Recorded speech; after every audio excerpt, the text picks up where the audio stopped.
And in moments, Governor Andrew Cuomo on the high-stakes New York City mayor's race. Will a socialist take over America's largest city? Well, let's take a look at the polls. Here's our latest Fox News poll. It shows this: Mamdani, the Democratic Socialist, at 52%, Cuomo 28%, and Sliwa at 14%, Adams at 2%, but we know Adams has dropped out of the race. But look at this. Compare these two Quinnipiac polls, one in September, one just this week. Well, the latest has Mamdani at 46%. In September, that was 45%. But look at this. As you can see, Governor Cuomo has made a 10-point gain in the race since the dropout of Eric Adams. And on Thursday, the nation watched a high-stakes New York mayor's debate where the Democratic Socialist displayed a number of contradictory positions. On defunding the police, Zohran Mamdani said this.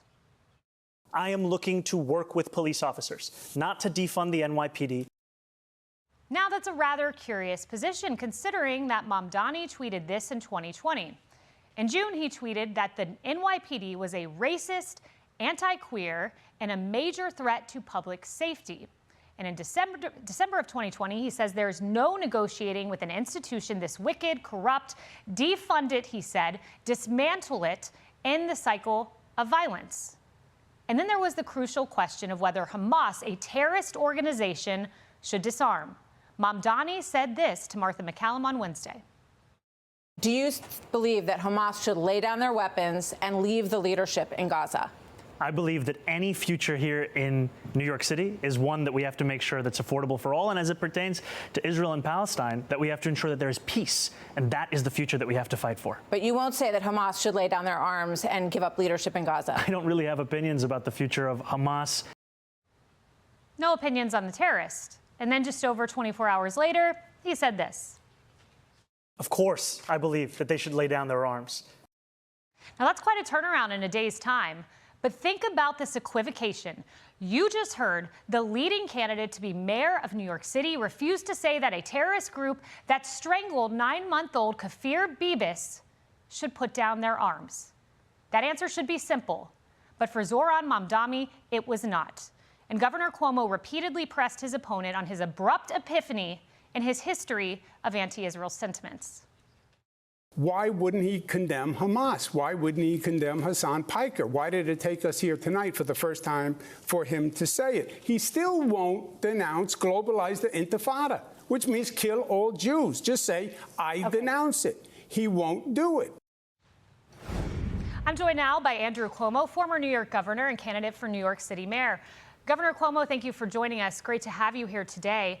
I'm curious what you made on that debate stage of your opponent's really abrupt turnaround from saying, Hamas should keep their weapons by not answering the question to all of a sudden saying they should, in fact, disarm. Hamas, of course, killed infants. Thank you. Thank you, Kaylee, for having me. It's called getting caught. That's what it's called. Look, he is a democratic socialist. And forget the word democratic. He's a socialist. And it's much different than the Democratic Party. And that's why it's a little confusing in this election. And this Democratic Socialist Party has really radical, extreme views. They believe in a socialist economy of Venezuela, Cuba. They're anti-police, defund the police, abolish jails, do away with misdemeanors.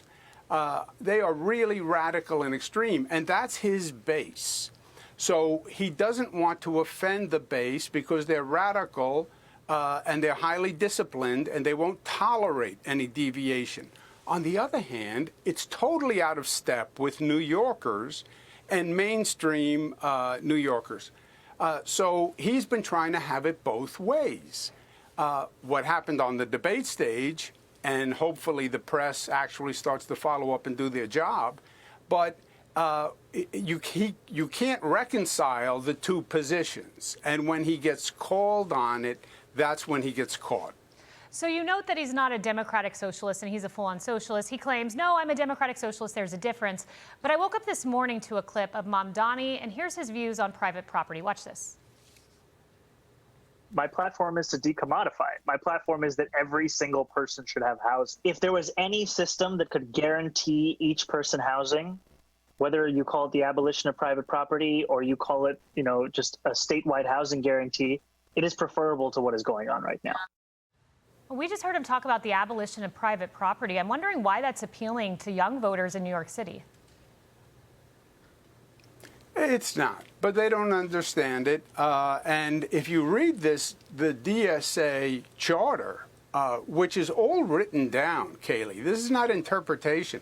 This Democratic Socialists of America, they're a very organized group nationwide. They have a lot of money from a lot of sources. Many questions about whether they have Middle East money coming into them. And you read their platform that they sign. He donates part of his income to the Democratic Socialists of America. And their platforms are very clear. Government should control the means of production. There should be no private ownership of real estate. So the American dream of home ownership, that's gone, right? They are purely doctrinaire socialism, plus this anti-police, anti-public safety, anti-criminal justice, no jails, no prison, deconstruct the carceral state, whatever that means. And they are rigid in their beliefs. It's codified, and that's who he is. And he's glib, and he's facile, and he gives you that little smile and that little grin to seem sincere and genuine. But he's lying to the people of New York. And the closing days of the campaign, you just have to say, is it A or B, right? Fish or fowl, apples or oranges? Because what he says to the large audience is totally different than everything he has said for years. Tweets, videos, his words. It's not an interpretation. It's just listen to what the man says. Yeah, it's socialism with a little twinkle in the eye. It's really quite frightening to see. I do want to ask about your plan to bring businesses back to New York City. I'm a Floridian. A lot of New York businesses have fled to Florida, a lot of individual citizens of New York City. And I imagine that fear that these businesses and individuals have is compounded when they look at something like the civil fraud judgment against Trump, which was vacated by a New York City appeals court on the grounds of the 8th Amendment. I imagine they have fear when they hear about a 52% tax rate, which we heard from Zohran Mamdani. What is your plan to bring those businesses back from my home state to your state? Oh no, you're 100%. You're 100% right. And with all due respect to your home state, Kayleigh, I intend to get those businesses and people back because New York frightened them into going to Florida. This Democratic Socialist movement, this didn't just start. This has been growing for years. And it's been very powerful in New York City. It controls the New York City Council. So you have had this steady increase of hostility towards the business community.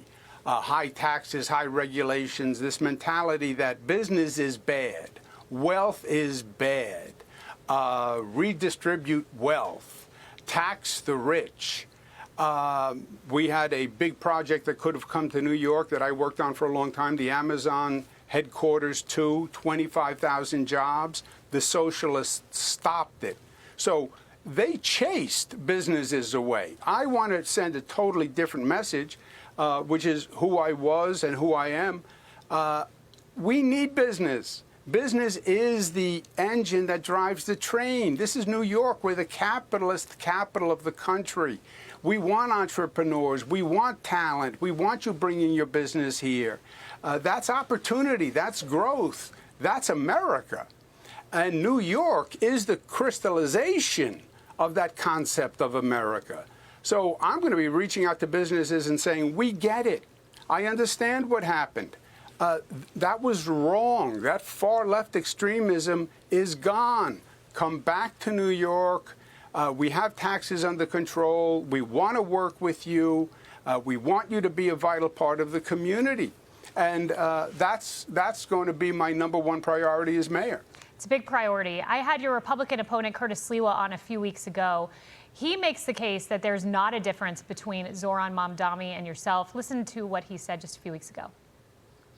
What's the difference between Cuomo and Mamdani when it comes to crime? They're both for no cash bail. Remember, Cuomo started that and destroyed the state of New York. He wants to close Rikers Island. So does Mamdani. They share all of these anti-cop, anti-decent quality of life situations that would diminish New York City even further, put the last nail in the coffin. Your response, Governor. Well, Kayleigh, you have to remember who Curtis Sliwa is. He's a shock jock in New York. He's admitted making up stories about the police and about his exploits. So you have to take everything he says with 2 grains of salt. He's now talking about being a champion of the NYPD. He accused them of kidnapping him at one time, and it turned out to be a farce. But no, my position on public safety and Zohran Mamdani is totally different. I want to add 5,000 police officers. We have the lowest level police force in modern political history because this far-left socialist mentality defunded the police at the beginning of your show. He's talking about defunding the police. They did. They took $1 billion from the police, and they dropped it down to the lowest level. We have to get it back up, and that's 5,000 additional officers to what they call full force, which is where it was under Rudy Giuliani as mayor and David Dinkins. You know, I'm sure the Curtis Sliwa campaign would push back on that characterization and say that he's been great for public safety in New York. But that aside, I do want to know, you have to win Republican voters. And there are Republican voters who are distrustful, who say, I didn't agree with your policies as governor. How can I cast my vote for you as mayor? And what do you say to those voters? Look, I was governor for 11 years. Attorney General before that. I was Housing and Urban Development Secretary in the Clinton administration. What I say to Republicans is we're talking about mayor's job, right? Fiorello LaGuardia, one of the old-time greats, said there's no Democratic or Republican way to pick up the garbage. Being a mayor is a functional management operation systems job. We need to increase police by 5,000. We need to increase affordable housing by 500,000 units because the rents are too high, because the supply is too low. We have to get businesses back to New York with a different mentality. I know how to do that. I know how to make government work. I was governor for 11 years. I passed the budget on time every year for 11 years, only 2% growth, more fiscal discipline than Republican governors. So, and New Yorkers know I've been highly effective at getting things done. We have a new LaGuardia Airport, a new Kennedy Airport, a new Second Avenue subway. So there's a lot of positive growth that has happened. And to Republicans, I say, you're New Yorkers. We're all New Yorkers. And this is about the future of New York and saving New York City. And the only alternative is Zohran Mamdani. Curtis Sliwa is not an alternative. He is not a viable candidate. You vote for Curtis, you may as well vote for Zohran Mamdani directly. And if this city becomes a Zohran Mamdani city, a socialist city, it's going to be the death of New York as we know it, whether you're a Democrat or a Republican. Yeah, it is a frightening prospect. Governor Andrew Cuomo, great to be with you today. Thank you. I'm Steve Doocy. I'm Brian Kilmeade. And I'm Ainsley Earhart. And click here to subscribe to the Fox News YouTube page to catch our hottest interviews and most compelling analysis.